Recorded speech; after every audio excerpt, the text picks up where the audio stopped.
निलेश राणे यांनी पैशाचं कसं वाटप होतं हे दाखवण्याचा प्रयत्न केला असं संजय राऊत म्हणतायत। शिंदे गटाचे लोक पैसे जास्त वाटतात तसा अर्थ होतो असं देखील राऊत म्हणतायत। तर राणे विरुद्ध राणे हे युद्ध होणं योग्य नाहीये असं मुख्यमंत्री फडणवीसांनी म्हटलंय। मी चांगलं वागणाऱ्याला पाठीशी आहे, त्यांच्या पाठीशी, आणि चुकीचा वागला तर त्याला सांगेन असंही मुख्यमंत्र्यांनी म्हटलंय। ये जनता पक्षानं आमदार निलेश राणे यांच्यावर गुन्हा दाखल केला। मी निलेश राणे यांचं अभिनंदन करीन की त्यांनी कशा प्रकारे पैशाचं वाटप होत आहे हे दाखवण्याचा प्रयत्न केला। याचा अर्थ शिंदे गटाचे लोक पैसे खर्च वाटत नाहीत का? जास्त वाटत आहे। पण कोकणामधल्या एका भागामध्ये आमदार राणे निलेश राणे यांनी कसं पैशाचं वाटप होतं यावरती प्रकाश पाडला असेल तर निवडणूक आयोगानं त्यांची दखल घेण्याऐवजी त्यांच्यावर गुन्हा दाखल करणं हे काय मला योग्य वाटत नाही। सगळ्यांच्याच पाठीशी आहे, जो चांगला वागेल त्याच्या पाठीशी मी आहे। कोणी चुकला तर त्याला मी सांगेन, माझ्या पक्षाचा असला तरी मी चुकीच्या मागे उभे राहत नाही, जे काही योग्य असेल त्याच्या मागे मी उभा राहतो। त्यामुळे मी निश्चितपणे एवढं सांगतो की खरं तर जी काही परिस्थिती पाहायला मिळते ती काही चांगली नाही आहे। म्हणजे असं राणे विरुद्ध राणे वगैरे असं होणं काही योग्य नाही आहे।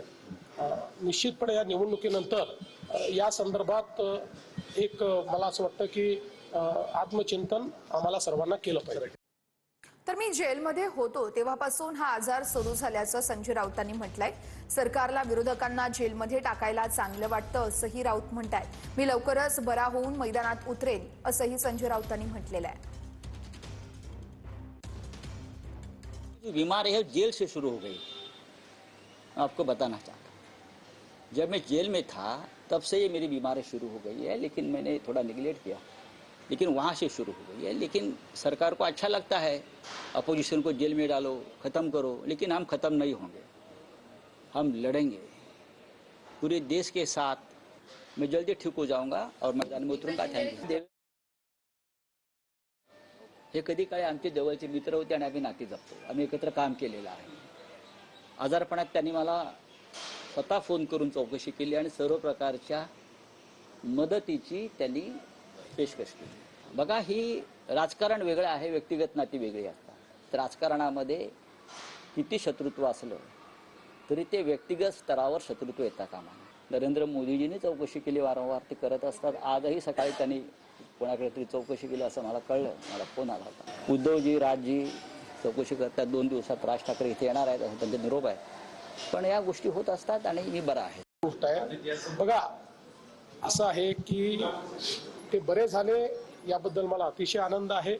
ते त्यांचं काम करतात, आम्ही आमचं काम करतो। पण कोणीही आमचा शत्रू नाहीये, आमचे राजकीय विरोधक आहेत। त्यामुळे कुठलाही विरोधक हा आजारी पडला तर तो चांगला झाला पाहिजे, त्याची तब्येत ठीक झाली पाहिजे, ही आपली अपेक्षा असते। बातमी कोल्हापुरातून आहे। कोल्हापूरच्या कागल नगरपालिका निवडणुकीतून नगराध्यक्ष पदाच्या उमेदवारांना माघार घेतली आहे। ठाकरेंच्या सेनेच्या उमेदवार शारदा नागराळे यांनी निवडणुकीतून माघार घेतली आहे। नागराळेंचा मंत्री हसन मुश्रीफ आणि समरजित घाटकेंच्या आघाडीला पाठिंबा आहे। अचानक दिलेल्या पाठिंब्यामुळे ठाकरेंच्या सेनेत मात्र मोठी खळबळ उडाली आहे। कागल नगर परिषदेची निवडणूक संवेदनशील म्हणून जाहीर करा, ठाकरेंच्या शिवसेनेची निवडणूक निर्णय अधिकाऱ्यांकडे अशी मागणीही आहे।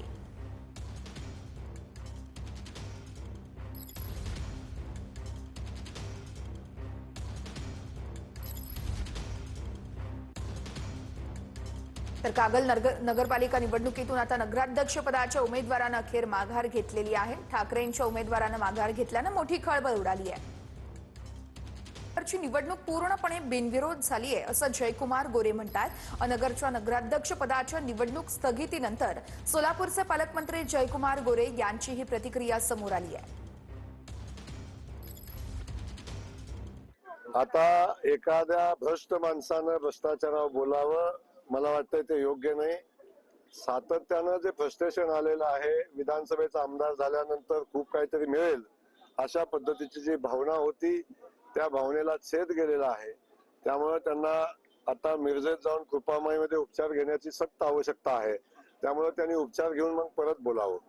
तर ठाकरेंच्या सेनेनंतर आता मनसे देखील धारावीकरांच्यासाठी मैदानात उतरलेली आहे. मनसेचं शिष्टमंडळ धारावी पुनर्विकास प्रकल्पाच्या मुख्य कार्यकारी अधिकाऱ्यांची भेट घेणार आहे.